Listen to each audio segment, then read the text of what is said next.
Relever les plateaux techniques, améliorer la qualité des services et le niveau des ressources. C'est tout le sens de cette rencontre entre ministère de la Santé et partenaires techniques et financiers. C'est une réunion qui est partie d'un constat. Certains hôpitaux souffrent de manque d'infrastructures sanitaires, de matériel vieillissant, du mauvais accueil et de manque de motivation chez le personnel.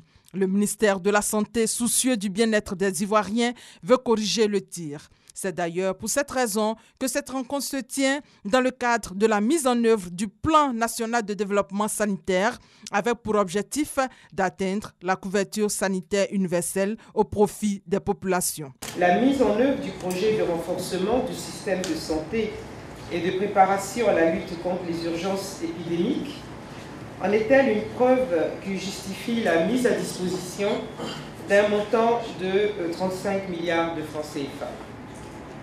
C'est d'ailleurs l'évaluation de l'une de ses composantes essentielles, le financement basé sur la performance, qui nous donne l'occasion de cette présente cérémonie.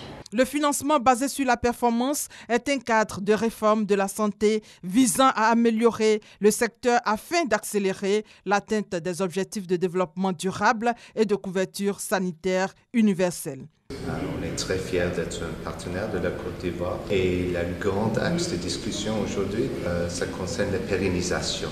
Comment est-ce qu'on peut mettre cet outil qui est très puissant pour améliorer le système de santé ici en Côte d'Ivoire? 17 districts sanitaires sont concernés par ce projet d'évaluation et la phase expérimentale a montré l'efficacité du financement basé sur la performance et sa nécessité.